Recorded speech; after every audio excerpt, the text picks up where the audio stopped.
आइए आज के इस वीडियो में हम लोग सोशल साइंस यानी कि सामाजिक विज्ञान के कुछ महत्वपूर्ण प्रश्नों को देखेंगे जो आपके आने वाले एनएमएमएस परीक्षा यानी कि राष्ट्रीय आय मेगा छात्रवृत्ति परीक्षा के लिए काफ़ी महत्वपूर्ण होगा। तो इसलिए आप लोग वीडियो को ध्यान से देखिएगा और इस वीडियो के अंदर में हम आपको जो भी प्रश्न याद कराने का प्रयास कराएंगे आप लोग उन सारे क्वेश्चंस को एक बेहतरीन तरीक़ा से याद करने का प्रयास कीजिएगा और एक बेहतरीन तरीक़ा से समझने का प्रयास कीजिएगा। तो चलिए दोस्तों, अब हम लोग यहाँ से इस वीडियो को शुरुआत करते हैं। तो चलते हैं पहले प्रश्न की ओर। यहाँ देखिए पहला प्रश्न करता है कि सरकार के कितने अंग होते हैं। तो सरकार के कुल 3 अंग होते हैं। भाई कौन कौन होते हैं? तो विधायिका होता है, कार्यपालिका होता है, न्यायपालिका होता है। विधायिका जैसे कि सांसद हो गया, विधायक हो गया, ये सब लोग हमारे देश के अंदर में कानून बनाने का काम करता है और कार्यपालिका लागू करवाने का प्रयास करता है। और जो कानून बना है उसको लागू करने में कहीं पर दिक्कत आ रहा है तो उसको देख रेख करता है न्यायपालिका। पहले मतलब को समझिए। विधायिका का मतलब क्या होता है? जो नियम कानून बनाता है। तो हमारे देश के अंदर में जितने भी सांसद है, विधायक है, ये सारे लोग सब क्या बनाता है? कानून बनाता है। और कानून को लागू कौन करता है? तो कार्यपालिका। और लागू करने में कहीं पर आपको दिक्कत आ रहा है तो उसको देख रेख करता है न्यायपालिका। तो सरकार के कुल कितने अंग होते हैं? तो 3 अंग होते हैं। इसको एक बेहतरीन तरीक़ा से याद कर लीजिएगा। यहाँ देखिए निम्न में कौन संसद का एक अंग नहीं है। यहाँ देखिए संसद का कौन कौन अंग होता है? तो राज्यसभा होता है, लोकसभा होता है, राष्ट्रपति होता है, लेकिन यहाँ पे प्रधानमंत्री नहीं होता है। संसद का कुल कितने अंग होते हैं? तो 3 अंग होते हैं। जिस तरह से सरकार के 3 अंग होते हैं ठीक उसी तरह से संसद का भी 3 अंग होता है। और राज्यसभा को कहते हैं हम लोग उच्च सदन और लोकसभा को हम लोग क्या कहते हैं? निम्न सदन। राष्ट्रपति का कार्यकाल कितने वर्षों का होता है? तो राष्ट्रपति का कार्यकाल होता है 5 वर्षों का। और ये देश का संवैधानिक प्रधान होता है। कौन? तो राष्ट्रपति क्या होता है? देश का संवैधानिक प्रधान। यहाँ आप देखिए निम्न में कौन संसद का एक अंग नहीं है? तो यहाँ देखिए इस हिसाब से इसका ऑप्शन नंबर क्या हो जाएगा? बी नंबर ऑप्शन सही हो जाएगा। प्रधानमंत्री क्या होगा? संसद का एक अंग नहीं है। इसके बाद देखिए अगला नंबर प्रश्न, भारत के प्रथम कानून मंत्री कौन थे? तो भारत के प्रथम कानून मंत्री थे डॉक्टर भीमराव अम्बेडकर। डॉक्टर राजेंद्र प्रसाद तो हमारे देश का प्रथम राष्ट्रपति था। भारत का प्रथम राष्ट्रपति कौन था? तो डॉक्टर राजेंद्र प्रसाद। और पीटी नेहरू मतलब पंडित जवाहरलाल नेहरू हमारे देश का प्रथम प्रधानमंत्री था। तो इसके बारे में समझ गए।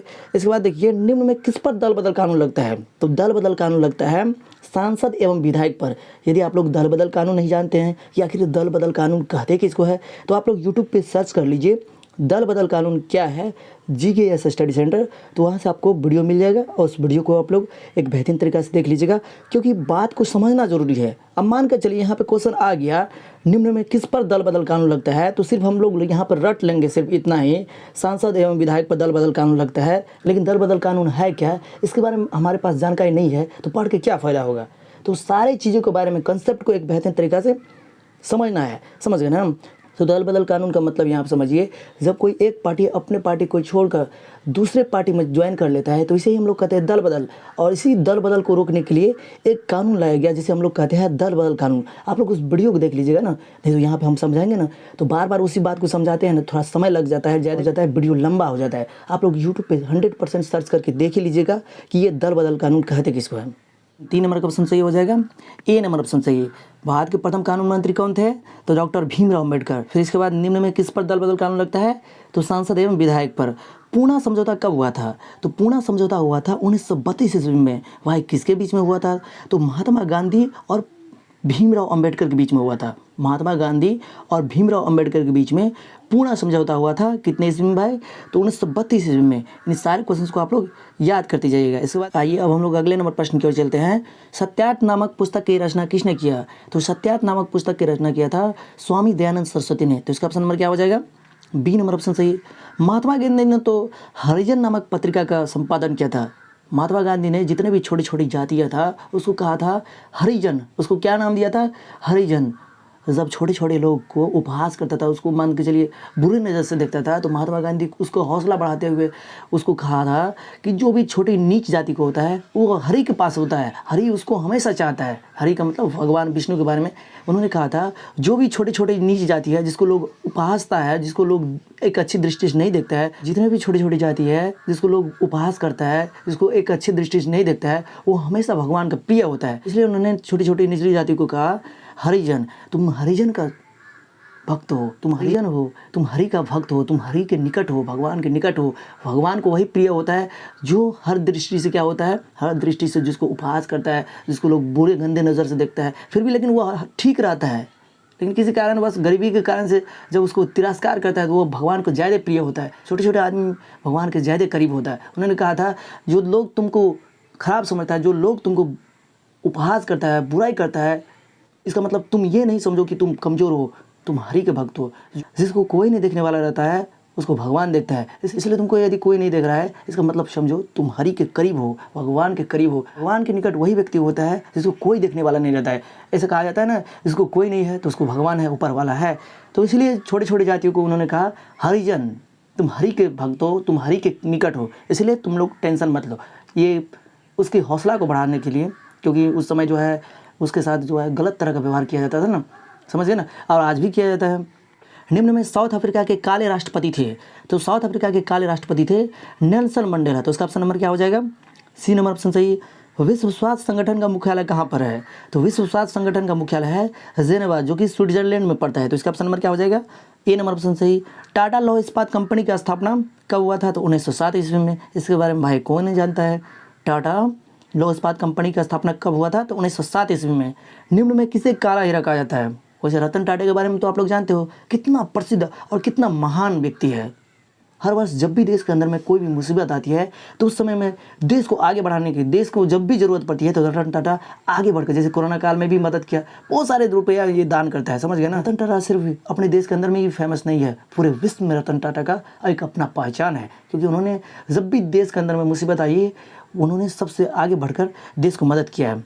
निम्न में किसे काला हीरा कहा जाता है? तो कोयला को कहते हैं, काला हीरा कोयला को कहा जाता है, समझ गए ना। इसके बाद देखिए चेचक का खोज किसने किया था? तो चेचक का खोज किया था एडवर्ड जेनर ने। तो इसका ऑप्शन नंबर क्या हो जाएगा? बी नंबर ऑप्शन सही।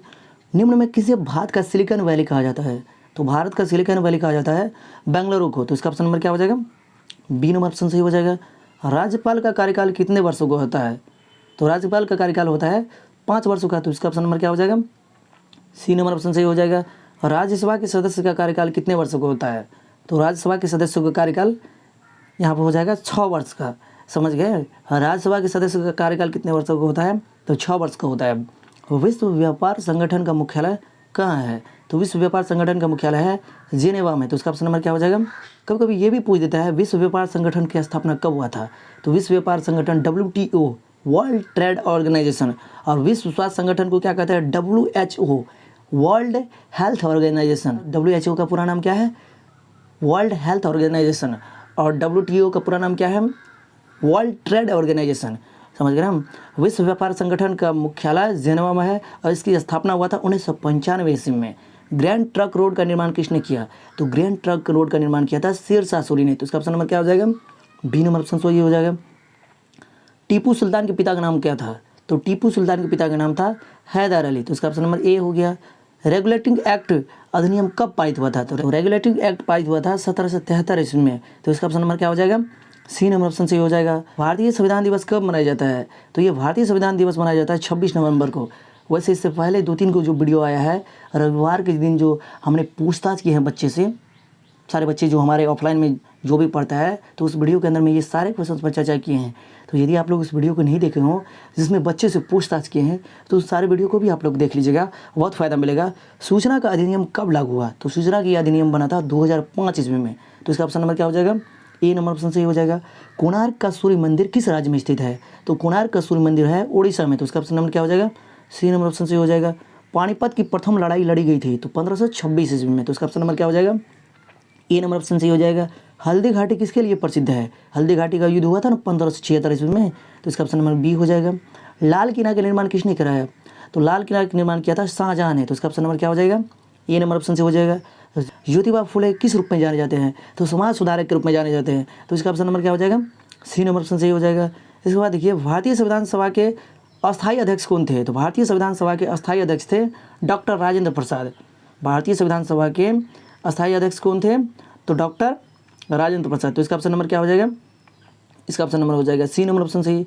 सारे क्वेश्चन को आप लोग को याद करना है। राज्य के मुख्यमंत्री को नियुक्त कौन करता है? तो राज्य के मुख्यमंत्री को नियुक्त करता है राज्यपाल। तो इसका ऑप्शन नंबर क्या हो जाएगा? बी नंबर ऑप्शन से हो जाएगा। वायुमंडल में CO2 कितने प्रतिशत है? तो वायुमंडल में CO2 है 0.03% है, समझ गए ना। इसके बाद देखिए रामकृष्ण मिशन की स्थापना किसने किया था? तो रामकृष्ण मिशन की स्थापना किया था स्वामी विवेकानंद ने। तो इसका ऑप्शन नंबर क्या हो जाएगा? ए नंबर ऑप्शन सी हो जाएगा। 1856 में विधवा पुनर्विवाह अधिनियम किनके प्रयासों से पारित किया गया था? तो 1856 ईस्वी में विधवा पुनर्विवाह अधिनियम ईश्वर चंद्र विद्यासागर के प्रयासों से पारित किया गया। तो इसका ऑप्शन नंबर क्या हो जाएगा? सी नंबर ऑप्शन सही हो जाएगा।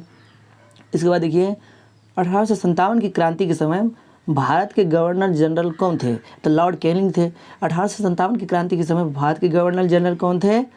तो लॉर्ड कैनिंग थे। समझिए ना, इसका ऑप्शन नंबर हो जाएगा ए नंबर ऑप्शन सही। Tata iron and steel company कहाँ स्थित है? तो जमशेदपुर में है, जो कि झारखंड राज्य में पड़ता है। समझ गए ना। निम्न में कौन सा केंद्र शासित प्रदेश है? तो यहाँ देखिए केंद्र शासित प्रदेश है दिल्ली, तो इसका ऑप्शन नंबर हो जाएगा सी नंबर ऑप्शन सही। समझ गए ना। और राज्य का संवैधानिक मुखिया कौन होता है? तो राज्य का संवैधानिक मुखिया होता है राज्यपाल, और देश का संवैधानिक मुखिया होता है राष्ट्रपति। महात्मा गांधी ने सबसे पहले किसान के लिए आंदोलन सबसे पहले कहाँ किया? तो चंपारण में, जो कि बिहार में पड़ता है, यहाँ पे किया। इसके बाद देखिए किसने कहा था धर्म को जाति से अलग नहीं किया जा सकता है? तो महात्मा गांधी ने कहा था धर्म को जाति से अलग नहीं किया जा सकता है। तो इसका ऑप्शन नंबर क्या हो जाएगा? बी नंबर ऑप्शन सही। विश्व पृथ्वी दिवस कब मनाया जाता है? तो विश्व पृथ्वी दिवस मनाया जाता है 22 अप्रैल को। तो इसका ऑप्शन नंबर क्या हो जाएगा? ए नंबर ऑप्शन सही हो जाएगा। इसके बाद देखिए विश्व एड्स दिवस कब मनाया जाता है? तो 1 दिसंबर को। तो इसका ऑप्शन नंबर क्या हो जाएगा? इसका ऑप्शन नंबर हो जाएगा ए नंबर ऑप्शन सही। इसके बाद देखिए हरिजन नामक पत्रिका का संपादन किसने किया? तो हरिजन नामक पत्रिका का संपादन किया था महात्मा गांधी ने। अनुसूचित जनजाति संघ की स्थापना किसने किया था? तो अनुसूचित जनजाति संघ की स्थापना किया था डॉक्टर भीमराव अंबेडकर। तो इतने सारे क्वेश्चंस को आप लोगों ने एक बेहतरीन तरीका से याद करने का प्रयास किए होंगे। आप लोगों को इस वीडियो के अंदर में हमने जो भी क्वेश्चंस कराए हैं उन सारे क्वेश्चंस को एक बेहतरीन तरीका से कॉपी में लिख करके उसको प्रैक्टिस करना है। वैसे हमारे यहाँ जो भी ऑफलाइन में पढ़ रहे होंगे उसको तो ये टेस्ट लिए हैं, तो उन सारे स्टूडेंट को हम यही कहना चाहेंगे कि जो भी आपने क्वेश्चंस को बनाते समय गलती की है अब उसको सुधार कर लीजिए, क्योंकि यहाँ पे हमने सारे क्वेश्चंस का आंसर बता दिए। आप लोग सारे क्वेश्चंस को एक बेहतरीन तरीक़ा से सही मिला करके उसको याद करने का प्रयास कीजिएगा। हम क्लास में आपको इसके बारे में डिटेल से समझा देंगे। समझिए ना, यहाँ पे समझाएंगे तो वीडियो लंबा हो जाता है, और जब वीडियो लंबा हो जाता है तो आप लोग वीडियो को पूरा कंटिन्यू देखते नहीं हो। समझ गए ना। तो जब पूरा आप लोग वीडियो को नहीं देखते हो तो आपको कैसे फ़ायदा मिलेगा? समझ गए ना। इसलिए किसी भी वीडियो को देखते हो तो शुरू से लेकर अंतिम तक देखिए। भाई आपको आ भी रहा है नहीं भी आ रहा है फिर भी देखिए। आ रहा है तो आपका रिवीजन हो जाएगा, और नहीं आ रहा है तो आपको कुछ नया सीखने को मौका मिल जाएगा। इसलिए इस तरह से भेदभाव मत कीजिए। समझ गए ना। पूरा देखना है, आ रहा है तो हमारा रिविज़न हो जाएगा। पढ़ाई में समय देने से आपको घाटा थोड़ी है। आया हुआ ही चीज़ को बार बार रिपीट करना चाहिए, बार बार याद करना चाहिए, उसको समझना चाहिए। समझ गए ना। तो चलिए दोस्तों, फिर मिलते हैं नए वीडियो में नए कंसेप्ट के साथ। तब तक के लिए हमें विदा दीजिए। और इससे पहले भी हमने एनएमएमएस परीक्षा के ऊपर, यानी कि राष्ट्रीय आय मेगा छात्रवृत्ति के ऊपर हमने बहुत सारे वीडियो बना दिए हैं। तो आप लोग जा करके यूट्यूब पे सर्च करके देख सकते हैं। सर्च कीजिए GKS स्टडी सेंटर मेगा छात्रवृत्ति परीक्षा, यानी तो NMIMS exam GKS study centre. इस तरह से सर्च करके आप लोग सारे वीडियो को देख लीजिए। आपको एग्जाम में किसी प्रकार का कठिनाई का सामना नहीं करना पड़ेगा। तो चलिए दोस्तों, फिर मिलते हैं नए वीडियो में नए कंसेप्ट के साथ। तब तक के लिए हमें विदा दीजिए। जय हिंद, जय भारत।